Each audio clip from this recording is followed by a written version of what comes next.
Hello guys, March 6 நம்ம கார்த்திக் கதையில என்ன நடக்க போகுது அப்படிங்கறத இப்ப நம்ம பார்க்க போறோம். உங்களுக்கு ஹேர் கிளிப்ஸ் அண்ட் ஆக்சசரிஸ் வாங்கணும் அப்படின்னு விருப்பம் இருக்கா? ஸோ அதுக்கான வாட்ஸ்அப் சேனலோட லிங்க் வந்து டிஸ்கிரிப்ஷன்ல கொடுத்துருக்கேன். அந்த வாட்ஸ்அப் சேனல்ல உங்களுக்கு ரொம்ப பிடிச்ச கிளிப்ஸ் எல்லாமே அஃபோர்டபுள் ரேட்ல அவைலபிளா இருக்கு. ஸோ லிங்கை டச் பண்ணி நீங்க பை பண்ணிக்கலாம். சரி, வாங்க வீடியோல என்ன நடக்க போகுது அப்படிங்கறத இப்ப நம்ம பார்ப்போம். சோ நம்ம ஹீரோ என்ன பண்றாருன்னா, நேரா நம்ம ஹீரோயின்ட்ட பேசிட்டு வெளியில வராரு. அப்ப நம்ம ஹீரோவுக்கு ஒரே டவுட்டா இருக்கு. இதுக்கு பின்னாடி கண்டிப்பா அந்த சந்திரா தான் இருக்கிறாங்க அப்படிங்கறது நல்லாவே தெரியும். பட் அவங்க தான் அப்படின்னு என்னால ப்ரூவ் பண்ண முடியல. சோ என்ன பண்ணலாம் அப்படின்னு நம்ம ஹீரோ நினைக்கிறாரு. அப்பதான் ஒருத்தன் வந்து சாட்சி சொன்னான்னு, அவனை பிடிச்சு நம்ம விசாரிச்சா நமக்கு உண்மை தெரியறதுக்கு வாய்ப்பு இருக்கு அப்படின்னு நம்ம ஹீரோ நினைக்கிறாரு. உடனே நம்ம ஹீரோ என்ன பண்றாருன்னா, நேரா மயிலுக்கு போன் பண்றாங்க. மயிலு போன் அட்டென்ட் பண்ணி, சொல்லுங்க சகல. அப்ப ஹீரோ சொல்றாரு, காலையில ஒருத்தன் வந்து சாட்சி சொன்னான்னு, அவனை யாருன்னு உங்களுக்கு தெரியுமா அப்படின்னு. அதுக்கு மயிலு சொல்றாரு, சகல, எனக்கு அவனை நல்லாவே தெரியும் சகல. அப்ப ஹீரோ சொல்றாரு, சரி, அவன் வீடு எங்க இருக்குன்னு வந்து காமிக்கல. அவரும் சரிங்க சகல அப்படின்னு சொல்லிட்டு நேரா அந்த இடத்துக்கு வராங்க. அப்ப ஹீரோ கேக்குறாரு, சரி, இதான் அவங்க வீடு அப்படின்னு. மயிலு சொல்றாரு, ஆமா சகல, இதான் அவனோட வீடு. ஆனா வீடு சாத்தி கிடக்கு, எங்க போனா அப்படின்னு தெரியலையே. அப்போ பக்கத்துல உள்ளவங்க கிட்ட விசாரிக்கிறாங்க. அவங்க சொல்றாங்க, தம்பி, இவன் நேத்தையில இருந்தே வீட்டுக்கு வரல தம்பி, ஏன்னு தெரியல அப்படின்னு. அப்ப அந்த பையனோட அம்மா அப்பா வராங்க. அவங்க விவசாயம் பண்ணிட்டு வராங்க. அவங்கள பார்த்துட்டு நம்ம ஹீரோ கேக்குறாரு, இங்க பாருங்க, நேத்து என் மேல உங்க பையன் வந்து ரொம்ப பெரிய பழி போட்டுட்டாரு. பட் நான் அந்த தப்பு பண்ணவே இல்ல.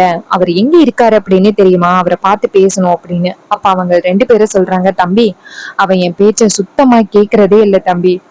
அவன் பணத்துக்கு ஆசைப்பட்டு ஒரு சில தப்பான வேலைகளை பண்ணிக்கிட்டு இருக்கான். நேத்து கூட ஒருத்தர் வந்து பணம் கொடுத்தாரு. அந்த பணத்தை வாங்கிக்கிட்டு தான் அவன் இப்படி பண்ணிருப்பான் அப்படின்னு நல்லாவே தெரியுது. என்னை மன்னிச்சிருங்க தம்பி. நீங்க இந்த ஊருக்கு நிறையவே நல்லது பண்ணிருக்கீங்க. ஆனா என் புள்ள உங்க மேல அவ்வளவு பெரிய பழி போட்டுட்டான். அவன் பழி போட்டுட்டான் அப்படின்னு சொல்லும் பொழுதே எனக்கு மனசுக்கு ரொம்ப வேதனையா இருந்துச்சு. அவனை நாங்க கண்டிச்சு பார்த்தோம். ஆனா அவன் பேச்ச கொஞ்சம் கூட கேட்கவே இல்ல. சில தப்பானவங்களோட பேச்சு கேட்டுக்கிட்டு இப்படி பண்ணிக்கிட்டு இருக்கான். அப்ப ஹீரோ சொல்றாரு, சரி, அவர் இப்ப எங்க இருக்காரு அப்படின்னு தெரியுமா அப்படின்னு. அதுக்கு அவங்க சொல்றாங்க, தம்பி, அவன் இப்ப எங்க இருக்கான் அப்படின்னு தெரியாது தம்பி. அப்ப ஹீரோ கேக்குறாரு, சரி, அவர்கிட்ட போன் இருக்கா? போன் நம்பர் இருந்தா கொடுங்களேன். அப்ப அவங்க சொல்றாங்க, போன் நம்பர் இருக்கு தம்பி அப்படின்னு போன் நம்பரை கொடுக்குறாங்க. அப்ப ஹீரோ நேரா அவங்கள பார்த்து, இங்க பாருங்க, உங்களுக்கு என்ன ஹெல்ப் வேணும்னாலும் என்கிட்ட சொல்லுங்க. அப்ப அவங்க சொல்றாங்க, சரிங்க தம்பி அப்படின்ட்டு. அப்ப மயிலு சொல்றாரு, சகல, இவங்க அப்பா அம்மாவை பார்த்தா தவறானவங்க மாதிரியே தெரியல, ரொம்ப நல்லவங்க மாதிரி தெரியுறாங்க. இவங்களுக்கு போய் இப்படி ஒரு பையனா அப்படின்னு ஆச்சரியமா இருக்கு. அப்ப ஹீரோ சொல்றாரு, எனக்கும் அதான் ஆச்சரியமா இருக்கு. சரி, வாங்க கிளம்புவோம் அப்படின்னு சொல்லிட்டு நேரா அந்த இடத்துல இருந்து கிளம்புறாங்க. அப்ப நம்ம ஹீரோ வந்து அந்த நம்பருக்கு போன் பண்ணி பாக்குறாங்க. பார்த்தா அந்த போன் வந்துட்டு எடுக்கவே இல்லை. ஆனா ரீச் ஆகுது. அப்ப நம்ம ஹீரோ நினைக்கிறாரு, சோ கண்டிப்பா இதுக்கு பின்னாடி யாரோ ஒருத்தவங்க இருக்காங்க. அது கண்டிப்பா இந்த சிவனாண்டியா தான் இருக்கணும், வேற யாரா இருக்கிறதுக்கு வாய்ப்பே கிடையாது. சோ நம்ம வந்து இந்த நம்பரை ட்ராக் பண்ணி இந்த நம்பர் எங்க இருக்கு அப்படின்னு பார்த்து உண்மையை கண்டுபிடிக்கலாம் அப்படின்னு நம்ம ஹீரோ வந்துட்டு சரவணன் இருக்காருல்ல, அவருக்கு நேரா போன் பண்றாரு. அவரு போன் அட்டன் பண்ணி, சொல்லுங்க நண்பா அப்படின்னு. அப்ப ஹீரோ சொல்றாரு, நண்பா, ஒரு சின்ன பிரச்சனை ஆகிருச்சு அப்படின்னு. இது கேட்டதும் அவரு கேக்குறாரு, என்னாச்சு அப்படின்ட்டு. அப்ப ஹீரோ நடந்தது எல்லாத்தையுமே சொல்றாரு. இது கேட்டதும் சரவணன் சொல்றாரு, என்ன நண்பா, அடுத்தடுத்து ஏதாவது உங்களுக்கு பிரச்சனை வந்துகிட்டே இருக்கு அப்படின்னு. அப்ப ஹீரோ சொல்றாரு, அதான் எனக்கும் ரொம்ப கவலையா இருக்கு, அடுத்தடுத்து பிரச்சனை வந்துகிட்டே இருக்கு. சரி, நான் ஒரு நம்பர் அனுப்புறேன், அந்த நம்பரு கடைசியா எந்த இடத்துல லொகேஷன் ஆன் ஆகி இருந்துச்சு அப்படின்னு சொல்ல முடியுமா?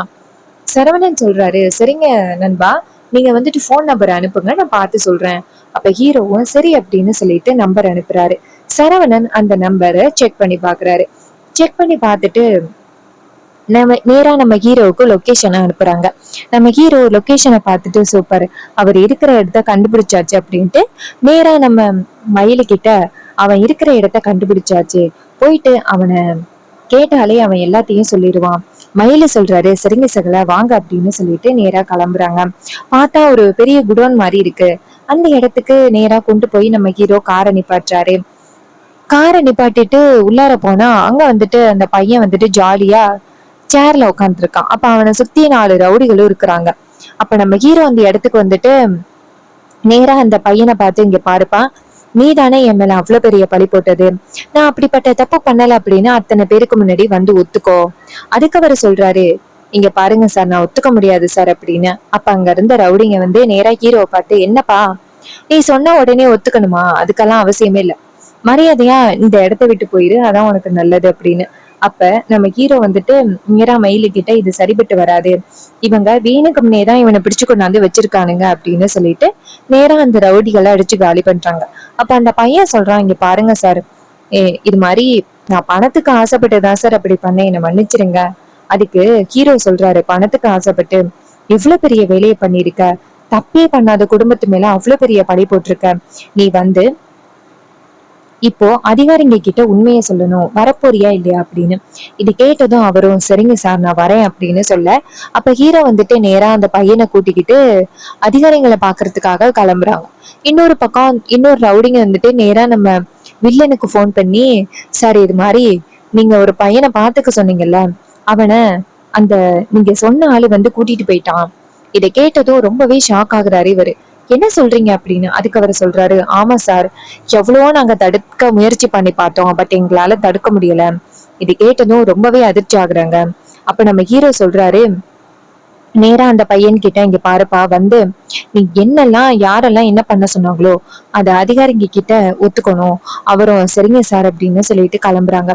இன்னொரு பக்கம் சிவனாடி ரொம்ப அதிர்ச்சி ஆகுறாரு. ஆகா, அவன் போயிட்டு உண்மையை சொல்லிட்டான் அப்படின்னா எல்லாரும் நம்ம பக்கம் தான் வருவாங்க, இப்ப நம்ம என்ன பண்றது அப்படின்னு பயத்துல இருக்கிறான்.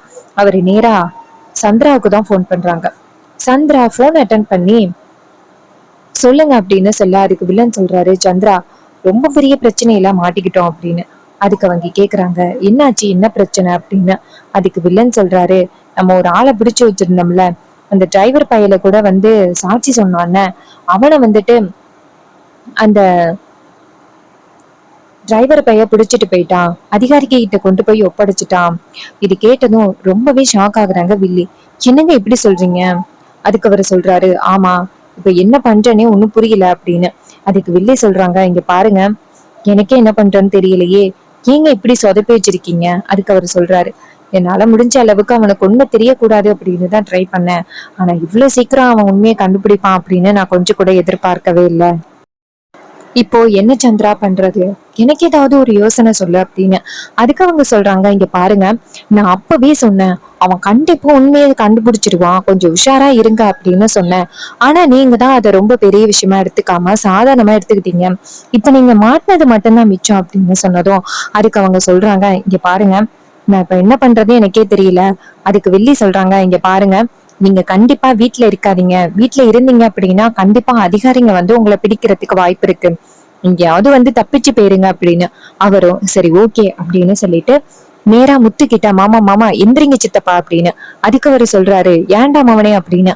அதுக்கு வில்லன் சொல்றாரு, சித்தப்பா, நம்ம பண்ண விஷயம் எல்லாமே அந்த டிரைவர் பயலுக்கு தெரிஞ்சு போச்சு, அவன் இன்னும் கொஞ்ச நேரத்துல அதிகாரிகளோட வந்து நிக்க போறான், சோ நம்ம இந்த இடத்துல இருந்து தப்பிக்கிறது தான் நல்லது, கிளம்புங்க அப்படின்னு.